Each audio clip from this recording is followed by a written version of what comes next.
خدتِ بالِك إن طفلِك من سِن سَنة ل3 سنين لمّا تيجي تقولي له شارك اللعبة دي مع أصحابك أو صاحبك عاوز يلعب العربية بتاعتك بيقول لِك لأ، هل ده عناد؟ لأ، هو مش عناد، ولازم تعرفي إن الطفل في المرحلة دي ما بيشاركش ألعابه، ليه؟ تعالي نتكلم من البداية عن أنواع اللعب، بس قبل كده أنا دكتورة مروة البرلوسي أخصائية الأطفال وحديث الولادة، هاكلمِك عن أنواع اللعب وكل نوع لعب خاص بسِن معين. أول حاجة من سن الولادة لحد سنة ونص حاجة اسمها solitary playing، ودي إن الطفل بيلاعب نفسه طول الوقت، بيلاعب نفسه بلعبة بتعمل موسيقى، لعب بيقلب في صفحات كتاب لوحده، كتاب قماش، بيلعب لعبة بيوديها من إيد لإيد. الsolitary playing أو اللعب المنفرد من البداية لحد سن سنة ونص. أهم حاجة في الsolitary playing إن أنتِ تأمِّني المكان بتاع الطفل بحيث ما يُصابش أو يُقع من على حاجة عالية، والطفل هنا ما بيبقاش مهتم باللي حواليه. تاني حاجة من سن سنة ونص ل3 سنوات حاجة اسمها الparallel playing، وده بيبقى إن كل واحد بيلعب بلعبته، كل طفل بيلعب بلعبته جنب الطفل التاني بس ما حدش له دعوة بحد. يعني أنا بالعب بالعربية بتاعتي واللي جنبي بيلعب بالعربية بتاعته والبنت اللي جنبي بتلعب بالعروسة بتاعتها، كل واحد بيلاعب نفسه parallel يعني موازي لبعض، بس ما حدش بيدّي لعبته للتاني، وكل واحد بيقول دي لعبتي وما ينفعش حد تاني ياخدها، وما فيش مشاركة، حتى لو اللي جنبه خدها بيرجع ياخدها تاني لأنه حاسس إن هي ملكه. لسه مش فاهمين فكرة المشاركة ولا فكرة الدور ولا فكرة، يعني ما فيش sharing ولا في line إن هو ياخد الأول وأنا بعده، لأ ما فيش كده.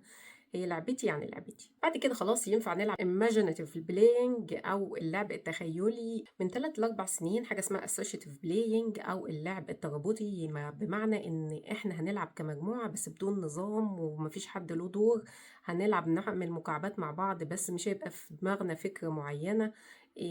هنلعب إن إحنا هنعمل سباق عربيات بس مش هيبقى فيه فكرة أو نظام معين في دماغنا. من 4 سنوات ل6 سنوات حاجة اسمها الcooperative playing، يعني خلاص إحنا بدأنا نعرف إن إحنا نلعب مع بعض ونعمل نظام ونختار leader للعبة وهو يعرفنا طرق اللعب ونمشي على أساسها.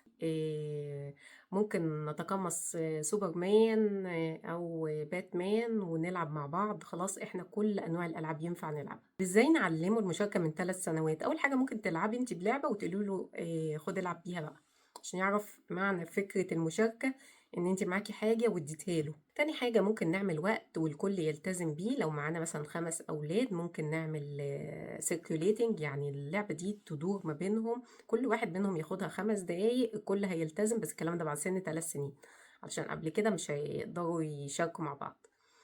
كل واحد ياخدها شوية ويبقوا هيفهموا مفهوم الوقت وفي نفس الوقت هيفهموا مفهوم المشاركة.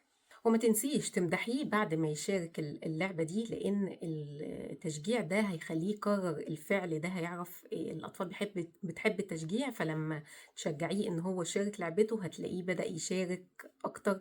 ودايما خليكي قدوة له إن انت تشاركي قدامه الحاجة اللي معاكي، سواء لعبة أو أكل أي حاجة، ساعتها هتلاقيه اتعلم منك. وأخيرا أنت إمتى أقلق؟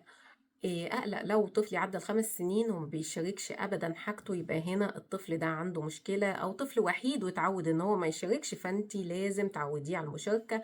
لقيتي برضو إن أنت حاولتي معاه مرة واتنين وتلاتة، لا اعرضيه على أخصائي سلوك أطفال وشوفي إيه المشكلة عنده، ليه مش راضي يشارك، لأن عشان ما يطلعش أناني لما يكبر.